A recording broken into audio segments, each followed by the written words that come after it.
Open Court is in session once more here on NBA TV. Thanks for stopping by. We're at the Mandarin Oriental, Las Vegas, high above the Strip, and a little different program we have for you this time around. We've heard from the players, our guys, over and over again. We decided this time to bring in the coaches for a special coaches edition and pick some of the best basketball minds in the NBA. And I'm looking at you, Mikhail.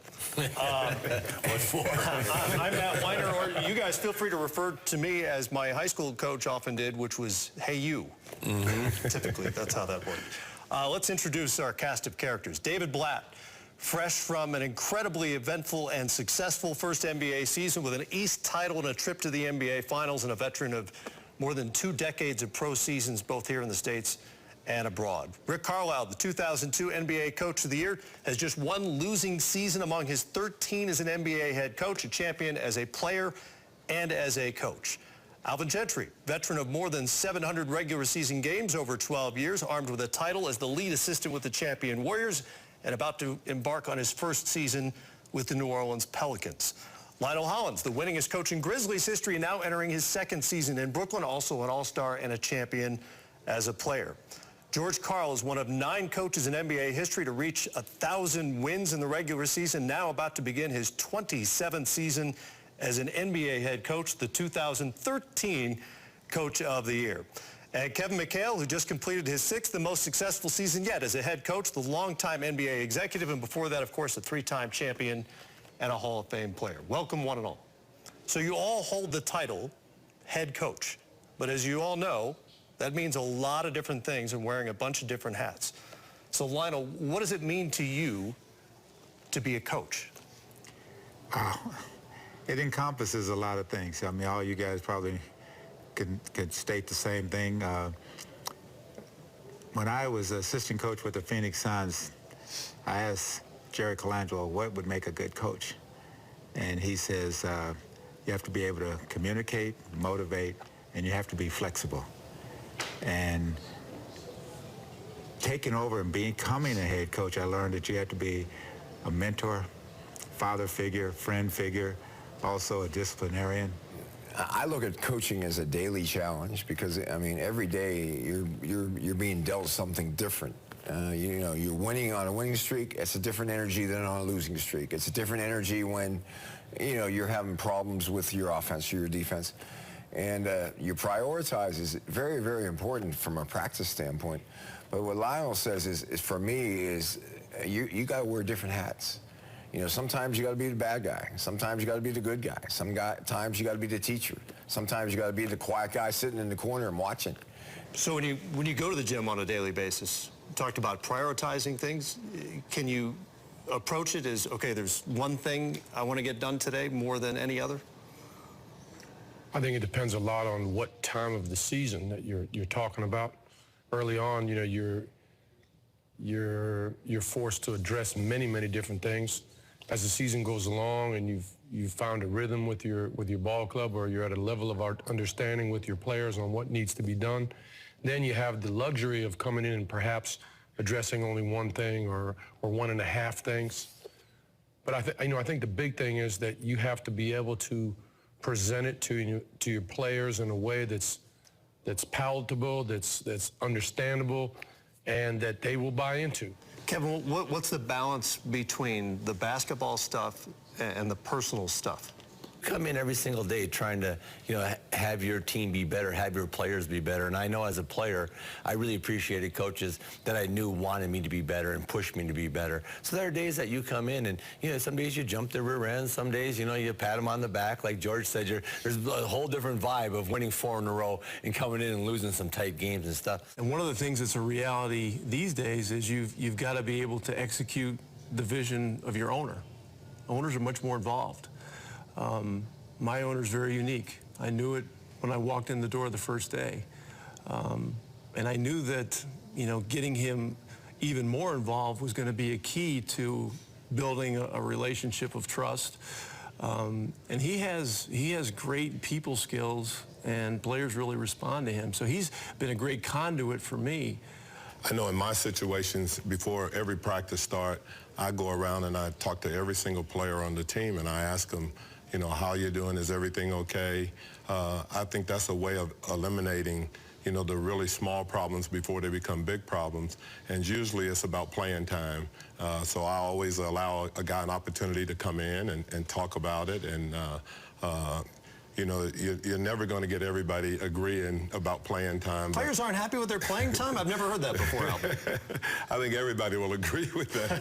But I think Yeah, the guys play too much sometimes. I was like, when the guys complain, I'm playing too much. You can never play too much. You're going to be old one day. Chuck Daly had one of the great quotes about players. He said, all players want the same thing. They want 48 minutes, 48 shots, and 48 million. Now 48 million doesn't sound like that. They laugh at you at 48 million. 48 million. Oh, You've embarrassed them. You're talking about a mid-level guy. Mid-level guy, yeah. The $48 million guy needs a new agent. 96 million. Lots more to come here on Open Court Coaches Edition. On the way, the decisions that drive coaches crazy. What do? Do you go with your great player? He may not be having a great game. Or do you go with the guy that's going good at the moment? And I think that, to me, that becomes the toughest thing.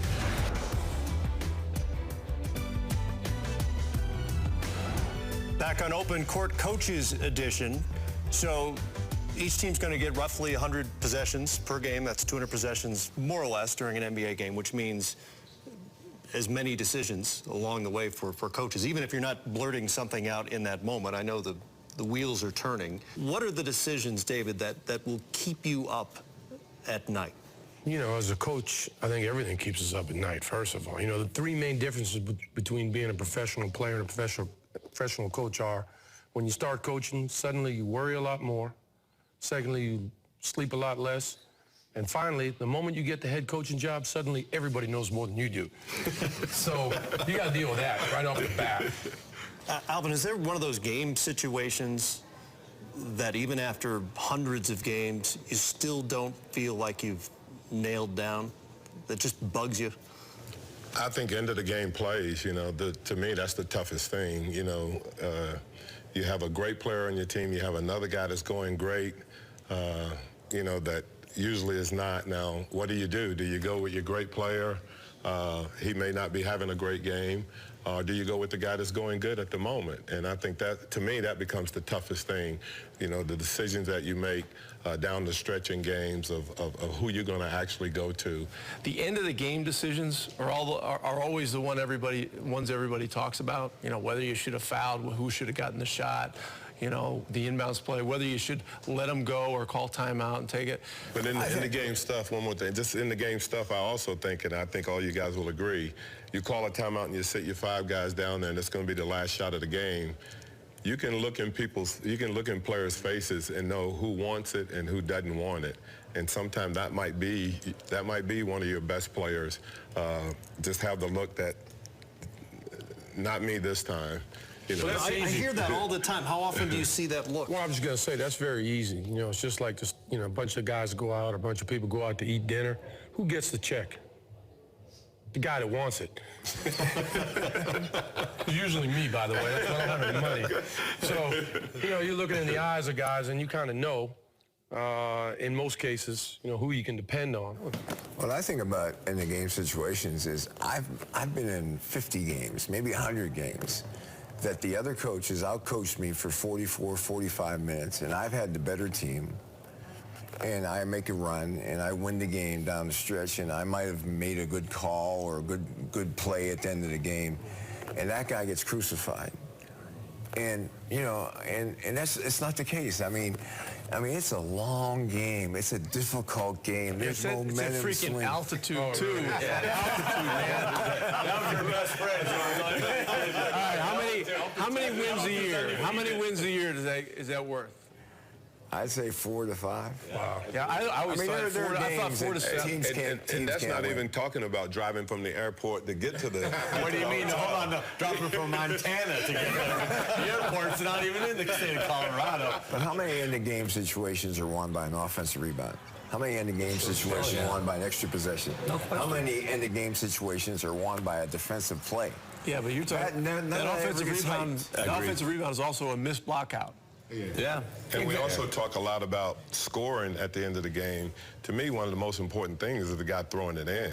I was just going to say, that's a decision. I mean, it that you becomes said over really, there. really important. Yeah. You learn that early who is on. Who is the guy that you can count on to get it to the right, to make the right decision And what when he about has the ball out of bounds? We're all about equal at the end of game situations. Everybody thinks there's this greatness in end of game situations, but the difference between the best and the worst team at end of game situations isn't that much. But, you know, in practice, especially with new guys, we have end-of-game situation where we put a bunch of guys, different guys, you know, taking the ball out.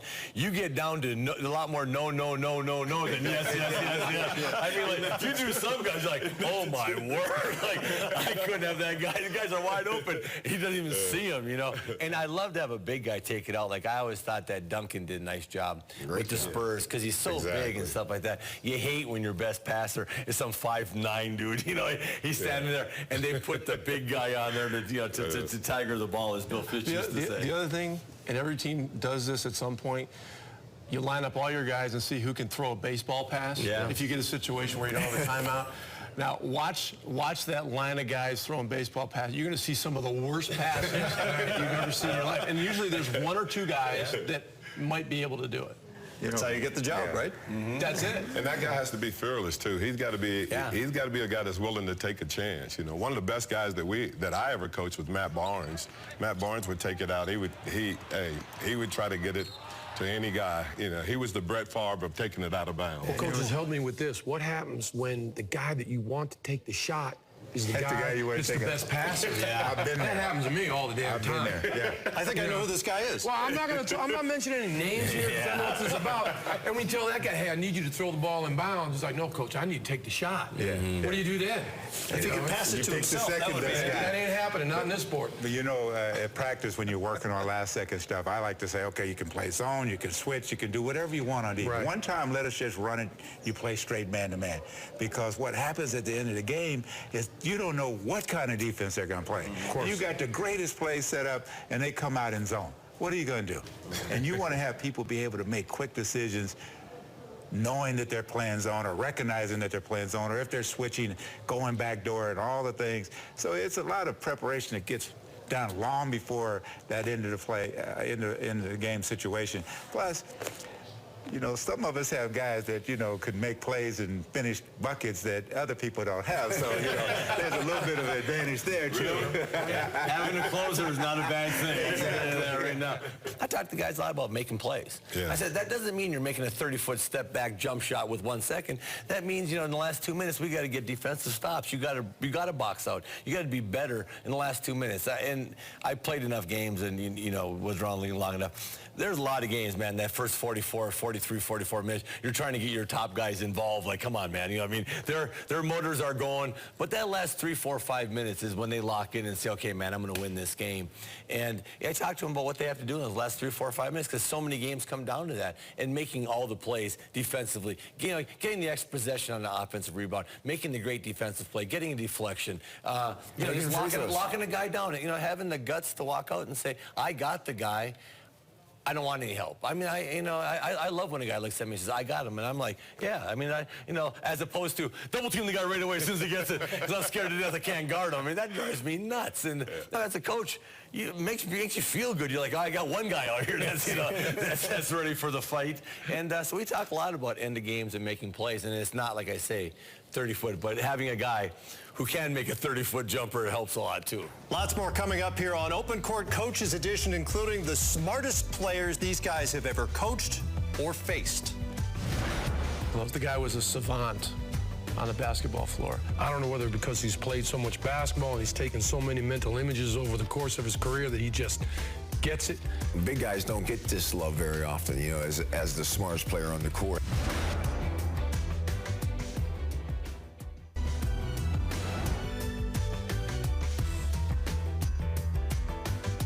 Back at the Mandarin Oriental, Las Vegas for this Open Court Coaches Edition here on NBA TV. And it's a simple question for you guys. Who is the smartest player you've ever coached or faced? I think there's 3 guys that really stand out that I've coached. I mean, obviously Steve Nash. I think he had an unbelievable command of the game and understood angles and was just a really, really intelligent player. Also, Chris Paul fit into that category also. Unbelievable competitor, but really had a great feel for the game. And then Andre Iguodala, I think that, he was just an incredibly smart player, multiple position player, could play defensively, can guard everything from 1 to 4. Was really, really a super intelligent player. As far as the guy that I coached against, it just happened. I think LeBron, I just think he has an unbelievable feel for the game. Forget about the athleticism and the size and the strength that he had, but I just think he's a really, really super intelligent player. David, I'll go right to you because he mentioned LeBron. What does his acumen allow you to do as a head coach that you just can't do with other guys, not to mention his ability? Well, a lot of that has to do with just letting him play, and not trying to put him in a box, not trying to limit him to the point where he can't play intuitively and instinctively and freely, because, as Coach said, he's just so smart, and he has such a great feel for the game. And Coach Carrill, who coached me at Princeton, he used to say, the mark of a great player is, can he see? That was his comment. It was very simple but very telling. Can the guy see? Well, that guy can see. He sees everything. I don't know whether it's because he's tall. I don't know whether it's because he's so smart. I don't know whether it's because he's played so much basketball and he's taken so many mental images over the course of his career that he just gets it. But he sees, and that's a very, very special quality to have. The smartest player I ever coached is not close. Jason Kidd. Not even close. The guy was a savant on the basketball floor. And the best example, a lot of you guys have seen it. We played a game against Atlanta a few years ago. We're down 2 with under a minute left. Mike Woodson is out on the floor. He's out on the floor like 3 steps, giving instructions to one of his players or pointing or something. Jason sees him, puts it in overdrive, and goes and intentionally hits Woody, knowing that it's going to be a technical foul on the coach. So they call a technical, and Jason makes the free throw. Now we're on an odd number, and we had some momentum going, and we ended up stealing the game. He is the most resourceful winner that that I've ever coached by far. Bird was another one, but I put him right in Bird's category, for that. As far as guys I've coached against, 2 guys, LeBron James and Kobe Bryant. If you got a foul to give at the end of the quarter, and Kobe's got the ball, and you try to give the foul, he's going to get a shot up. He's going to get fouled on a 3. He's going to make you pay. I mean, he's a computer out there. And LeBron James is, he might be the greatest ever, just all around. And I played against Jordan in college and the pros, and I still say he's the greatest ever. But LeBron he's the only guy that's got a chance to make it a conversation. I got 2 guys. That I think are unsung. One's Andre Miller. Andre Miller is a guy that I think sees things, feels things, thinks things that no other player I've ever coached does. And he's not this big-time all-star type player. I think he's one of the top 5 passers ever to play the game, but it's his instincts of when to make the play and when to make the pass. And the guy today that I don't think gets enough love in this category is Tim Duncan. I think what he's done these last 3 or 4 years, where we thought he was fading into the sunset, and now his angles, his pick and roll defense, his efficiency, big guys don't get this love very often, as the smartest player on the court. Right. Andre's been close to me because he's played on a lot of teams, but I mean, I go to Sacramento, my first game, we're down 18-4. I look down the bench. Andre's been with us for 4 hours, and he's the only guy I know. I put him in the game, 18-4 with 8 minutes to go in the first quarter, and by the time the first quarter is over, we're up 28-24. I have no idea. He didn't know no plays. He didn't know anything about it. He just knew how to play basketball. 2 guys that come to mind, Mike Bibby, who I coached in Vancouver, and Marc Gasol. Marc Gasol reminds me a lot of Walton. Walton just played in the back. He saw everything. He told everybody what was going on. If somebody was getting overplayed, he would flash without it even being a play. Backdoor, drop the pass on him, that kind of stuff. and marks like that.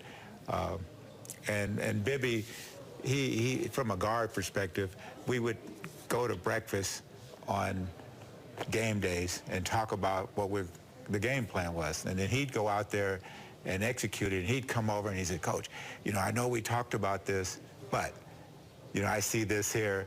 And he would be right a lot. And he would make adjustments, and he was really a competitor in that regard. From a against perspective, I mean, all these guys that you mentioned are great. For me, Chris Paul, I mean, I diagram plays during timeouts to put Chris Paul where he won't be in the way. Because he figures out what you're doing. One time, he's playing for New Orleans, and we're taking the ball out of bounds, and I get him away from the ball. He recognizes the set that we're running and what we're going to do. He switches with the guy taking the ball, and he gets a steal and wins the game. You know, you talk about Chris Paul. One of the things that's so funny is that when I was at Phoenix, we ran a play. We call it an out-of-bounds play. He put one of our players in the spot that he should be in. He goes, no, you're in the wrong spot. You're supposed to be right here.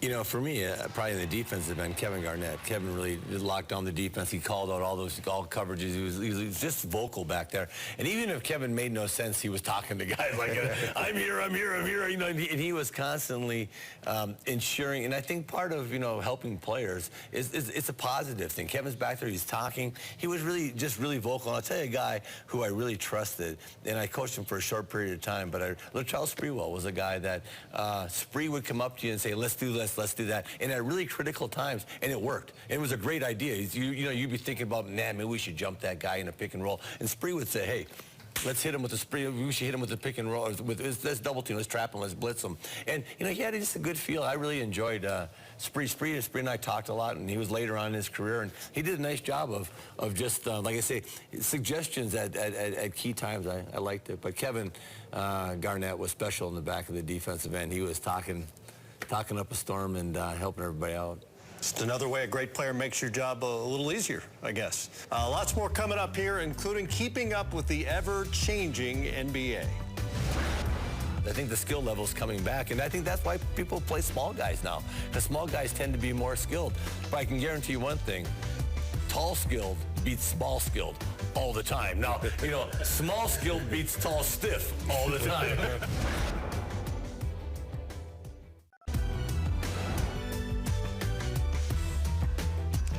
Back on Open Court Coaches Edition. Collectively, the six of you have coached, I don't even know, thousands of NBA games over decades in some cases. Your first season in the NBA was 84-85.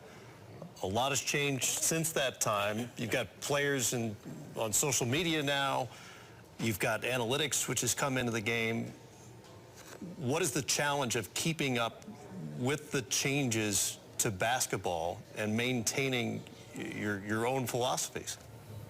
Wow, why do I got to start this one off? Because you've been here the longest. I think the bottom line of the thing that comes to my mind is communication. I mean, as we've all talked about, every game, I mean, even if you're on a team that wins 60 games and you win by 20, someone's mad at you. I say it all the time. People don't understand how hard it is to win just one basketball game. I mean, you got to do so many things right, and you got to be, you know, the whole day is kind of possessed by that moment. I don't know about you guys, but I get nervous. I get scared. I mean, when I'm playing LeBron, I'm worried. I mean, you know, you can't get 50 tonight. You know, how are we going to stop him get 50? Yeah, if you're not nervous and scared, you shouldn't be doing this, because that's kind of the thing that I think drives a lot of us to be at a high level. You know, fear is a word that's, you know, a lot of players don't want to hear it and stuff like that. I'm pretty honest about it. You know, if you don't play with some level of fear, you know, you probably shouldn't be out there, because there's a lot that can happen out there. And I want to mention Mike D'Antoni has done things that have really changed the way we all see the game. I think he got a lot of credit for it when they were going good in Phoenix, but, you know, he's been a little bit forgotten. He's educated all of us an awful lot about the importance of pace, the importance of skill, and the importance of having guys that you can trust to just play basketball. Spacing, you know, we talked about that every single day when I was with Mike. You know, spacing, allowing opportunities for guys like a Steve Nash or any of the other guys to have an opportunity to drive the ball and have areas where they could drive it where there's open space. And that's really become a huge, I think, a huge part of our game now, the whole spacing part, being able to drive and have open lanes and create plays for other players. I think passing is becoming more important in our game, and rebounding, I think in a big game, you know, the rebound is still the fundamentals that still are most pivotal in the game. And with the way everybody wants to play the decision making, you know, you can't just tell players exactly what to do. I'm on the sideline. I've already told you what I can tell you. Now you got to go out there and make decisions for yourself on the fly. Kevin, I want to ask you about analytics, because the Rockets are the fascinating marriage of an old school basketball guy and kind of a cutting edge analytical mind in Daryl Morey. How do you reconcile this new age basketball and what's sort of in your DNA?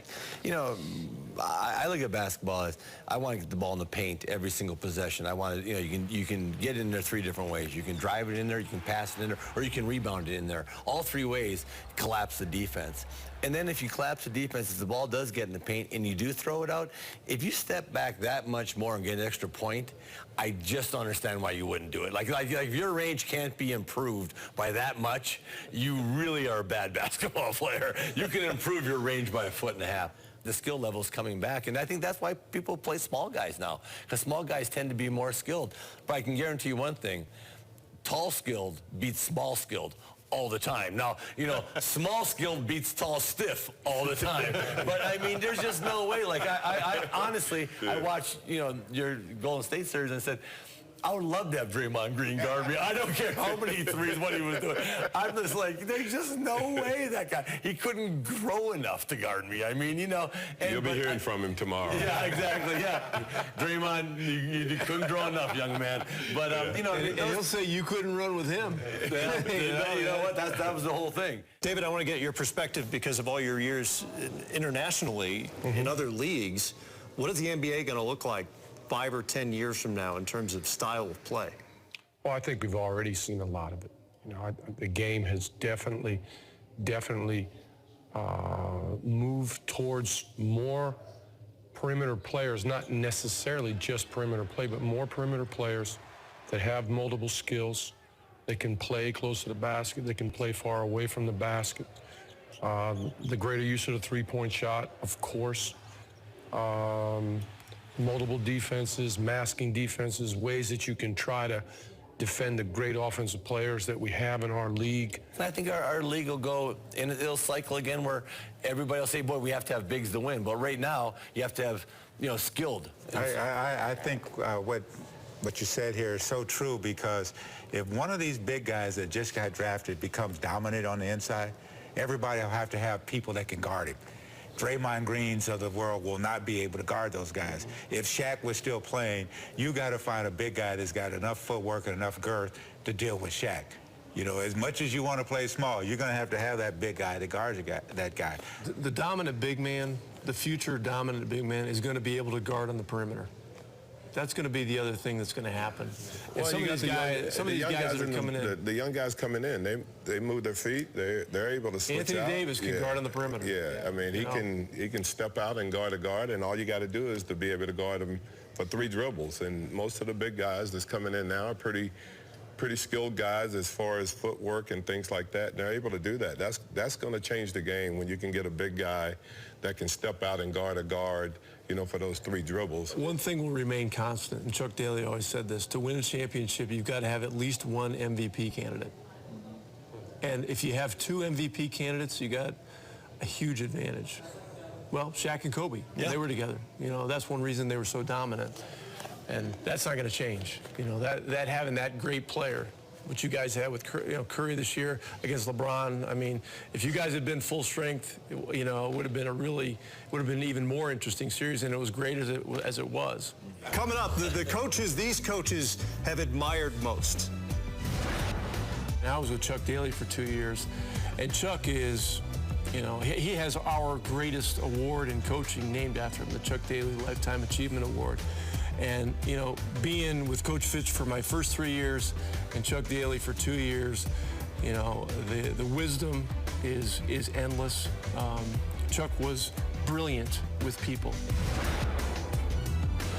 Back in Las Vegas with a half dozen of the greatest coaching minds in the NBA today, all of whom have been influenced by, I can't even imagine, dozens of coaches going back to their high school careers. So who are the coaches you think about as your greatest influences? I'm going to mention two guys that were very influential for me and historic coaches. The first is Bill Fitch, who Kevin played for many years, and he won a championship in Boston. Coach Fitch was my coach in New Jersey for a month.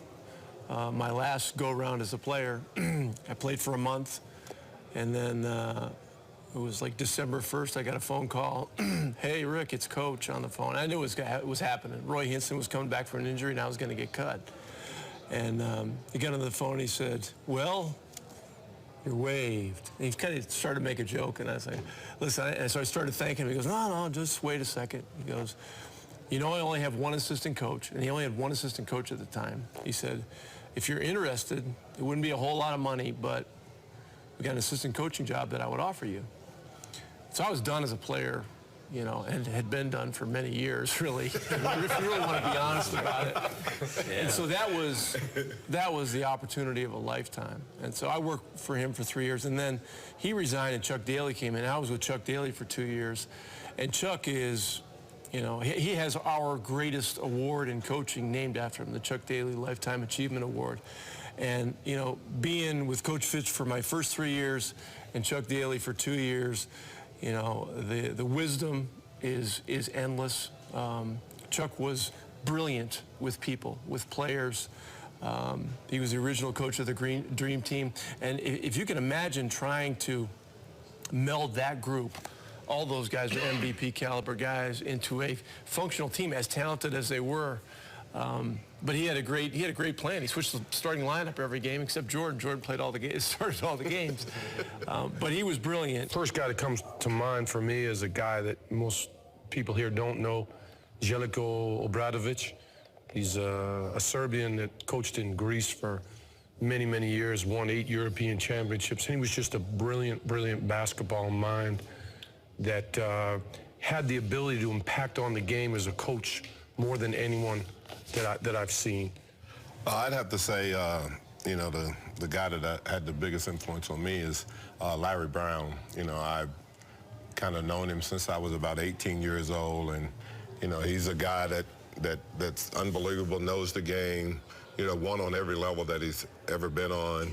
I think he's a tremendous basketball mind. Like I said, he's been an unbelievable influence to me. The other guy is really Doug Collins. I mean, I worked for Doug when he was at Detroit. I think he's the most intelligent person I've ever been around in my life. It's hard for me not to talk about Coach Smith. You know, we lost him this year, and I can't. And when I get in trouble and my thoughts on basketball, I go back to Carolina. I go back to my days with Coach, and I was a high school basketball player. I was a scorer, and he taught me to be a point guard, and you know, and ever since then, I think that's been the key to it. There's two other guys I think are really important, though. I think Don Nelson and I, when I was getting into coaching, he was kind of the innovative guy in the league, going small and playing small ball. And then another guy that I'm going to mention is a guy that I was a friend when I was in high school, and he's an assistant coach, and that's Tim Gergerich. I think Tim Gergerich is a guy that, if I didn't have him, I would have made some mistakes. I probably wouldn't be here today, because he knew how to connect with me when I was doing wrong. And sometimes a great assistant is as important as maybe a head coach. Kevin, who do you think of when you think of influences on the way you coach? Well, a high school coach, again, I think Gary Addington never coached in the pros, and he did a great job of just fundamentally turning you into a basketball player. He did all the drill work. He was a John Wooden kind of disciple. We had station work every single day, so I was a big guy, but you did all the guard work. You did all kinds of work, and he had a huge influence on me as how I played and how I looked at the game. Bill Fitch, he mentioned Bill Fitch. My first few years with Bill Fitch in the NBA was we played a pace game with Bill. It was always played through the big coming. The trail big was always open. You played to the weak side through him, and I still use that in our offense. The essence of our offense is playing through the trail big, who still is always open. You can get to the opposite side with him, and a guy that I just enjoyed playing for so much was Casey Jones. He just made the game fun to play for. Like, basketball, the NBA is a grind. You play 82 games, you go through it. There was always a joy of being around Casey and the way he approached everything and the confidence he had in you and his undying, just confidence that you were his guy. And when you went to war with him, it was just flat out you were going to war with the guy. Lionel, is there a coach in your past whose words you hear coming out of your mouth? Dr. Jack. Dr. Jack, when I first got the job in Memphis and I went to training camp, he came and spent the whole week with me. And he always talked about fundamentals. Treat them like they know nothing. Don't think and assume that they know anything. And I try to keep that in mind. I've been fortunate. I mean, I was drafted and played for Lenny Wilkins, and then Dr. Jack, and then I get traded to Philly, and Billy Cunningham is the head coach, but Chuck Daly is there.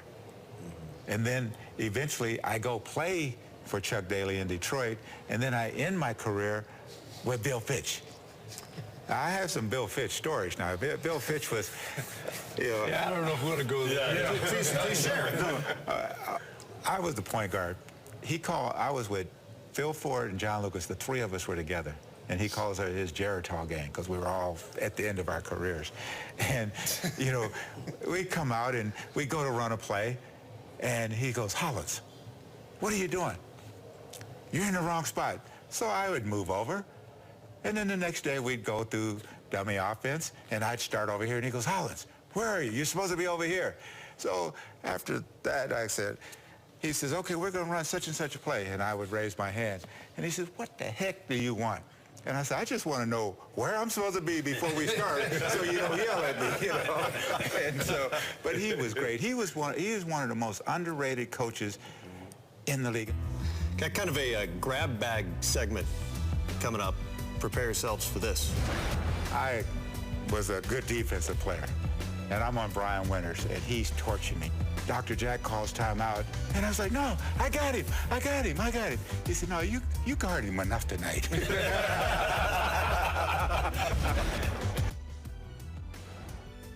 Final segment here on Open Court Coaches Edition. I have a feeling we're going to do this again at some point. Good stuff from all of you guys. We're going to wrap it up with your best coaching story. And I know from being around you guys over the years, coaches have a million stories, not all of which are suitable for television, but give it a shot. Most of them aren't suitable for television. Now, the best coaching story I ever heard, I wasn't there, but it's the best coaching story I've ever heard, so I got to tell it. Red Auerbach, they're playing up in Syracuse. And back then, even when I played, there wasn't security around. Everybody, there are guys who would tap you on the back and say, guys that would say, how you doing? You'd say, yeah, you can't. I'm playing a game. You leave me alone. So people are always behind you. There was a guy that would come in the huddle, and he would just start yelling at Red Auerbach. And he would feel they'd part the players, and he would start saying, Auerbach, you suck. And he'd just start getting into him. So Red tells everybody, hey, when we sit down, he goes, just let that guy, poke his head in there. He doesn't tell him anything. Well, he pokes his head there, and Red just punches him dead in the nose. Just knocks him down. And so everybody on the team goes like, dang. And Red had enough of that. And then, so the guy, of course, gets the cops. He wants to get an assault charge against them. And they have the baggage carts that are going out. And Red goes between 3 or 4 bags in there, and he kind of crunches down. They get him on the bus, and they get him out. That is the best coaching story ever, where he just punches a dude, because there's always guys you want to hit in the head. And every time I hear a guy heckling me, I'm going I got to pull Red Auerbach on that guy. Don't do it, Kevin. Don't do it. George? When you bring up the stories, I think about the CBA.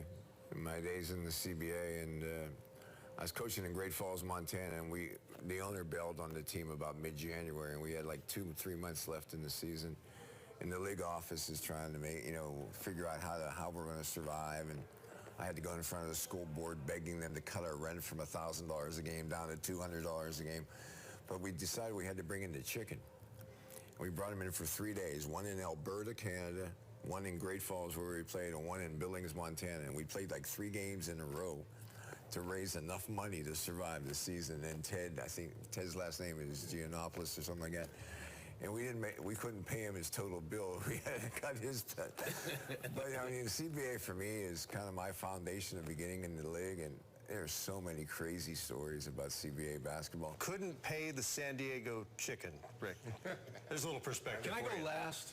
Sure, if you like. I'd like to go last on this. Okay. Yeah. Well, Alvin? Well, I don't have very many stories because I wasn't a very good player, but I do have one from my college days. I went to school at Appalachian State, played for Pistol Pete Maravich's dad my first 2 years. Press Maravich played for Bobby Crimmins my last 2 years. I just remember we were playing a game at Richmond, University of Richmond, and I was one of those guys on the bench, and so every time he looked down or somebody was in foul trouble, I would kind of lean out a little bit so that, I was in his sight line. And so finally he said to me, he goes, Alvin, you see the Richmond Spider over there, the mascot, it's got the 8 arms and it's like, flapping around. He said, when they put him in the game, I'll put you in the game. So sit back. So I can see. So that's the kind of player I was. Okay? To the best of my knowledge, the Spider never did get in. He didn't get in, and neither did I. Oh, wow. That takes me back to playing in Portland with Dr. Jack Ramsey. We're playing the Milwaukee Bucks, and I was a good defensive player. And I'm on Brian Winters, and he's torching me. He winds up with 43 for the game. And it's a close game. And we get down to fourth quarter, and Dr. Jack calls timeout, and he says, Herm, you go get Twardzik, and you take Brian Winters. Train, you take Quinn Buckner. And I was like, no, I got him. He said, no, you guard him enough tonight. David, and preferably in English, because I know a lot of your basketball stories are probably in other languages. Well, I got a few, but one that I remember particularly well, I played for the great Pete Carril at Princeton, and Coach Carril, he was rough on you. I mean, there wasn't an easy day in practice. There wasn't an easy moment in the game, and he was really, really hard on all of us. We had a tall player. He wasn't really skilled, but if you got a guy 6'11" at Princeton, he's going to play. He's got to play. And Pete just, he just rode this guy mercilessly. I mean, I felt sorry for the guy. He didn't let up on him, and I can still remember we're running through our dummy offense, and that was pretty intense. Pete wanted you full speed all the time, and we're running our stuff, and he used to smoke his cigar in the middle of practice. So you'd be going through dummy offense, going through these big puffs of smoke, coughing and choking and whatever, but you had to keep going. He stops us from running our dummy offense. He pulls the big guy aside, just getting right into him. The guy's standing, looking down at Pete. Pete's about 4'6", just looking straight down him, can't say anything, All of a sudden, Pete says, put out your hand. Big guy puts out his hand. Says, open it wider. He opens it wider. He takes his cigar, and he drops the ashes in his hand, closes his hand, and says, maybe that'll light a fire under your butt. And that is a true story. You elected to go last. Yeah, and this is really classic Chuck Daly type situation. And it was my second year with Chuck in New Jersey. We were in a suite over at the Sheraton Meadowlands talking about training camp, which was coming up in 3 or 4 days. And so the phone rings, and it's Willis Reed, who was our GM at the time, talking to Chuck about, hey, I just signed Dwayne Shinsis. Can I send him over there for you guys to talk to him? And Chuck's like, yeah, sure. Okay, send him over. So, Shinsis was kind of a polarizing figure because of his college career and so on and so forth. And he had kicked around the NBA a little bit, but he's a very talented guy. So he walks in, he knocks on the door, comes in, and I mean, he's taller than tall. I mean, he's like 7'3" or 7'4". So he walks in, and he had a haircut. And Chuck goes, "So you got your haircut, look good." He goes, "Oh, thanks." And then Chuck, in Chuck's own way, he said, "Let's get to the heart of the matter." He goes, "Now, there's been a lot of things that have happened with you over the years, and I know you just came from Sacramento." And so Shintz just stopped right there. He goes, "Well, see, things were going along, and then, we got to a certain point, and then the players got together to decide whether or not to get Dick Motta fired or not." And so Chuck Daly goes, "Stop right there." He goes, "I don't know how this is going to work out with you here." He goes, "I happen to think it's a good risk because I've been a fan of yours and I've seen you play." He said, "But I only ask one thing of you. When they have the meeting here in New Jersey to decide whether to get me fired, just promise me you'll vote yes." Greatest thing I've ever seen. That's great. Great stuff. Rick, Lionel, Kevin, Alvin, David, George, great to have all of you here. Let's do it again. Thank you. Good stuff. Open Court, Coaches Edition from Las Vegas. Thanks for being there, everybody.